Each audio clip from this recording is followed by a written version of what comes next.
লক্ষ্মীর ভান্ডার সারা জীবন চলছে, চলবে। আমরা না থাকলে ওরা কিন্তু কেড়ে নেবে। আমাদের অঙ্গীকার, আমরা 30 লক্ষ বাড়ি এই 2-3 মাসে টাকা, 6 মাসের মধ্যে টাকা দিয়েছি।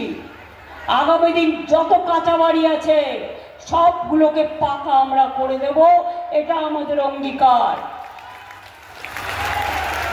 আমাদের সরকার আসলে আমরা আবার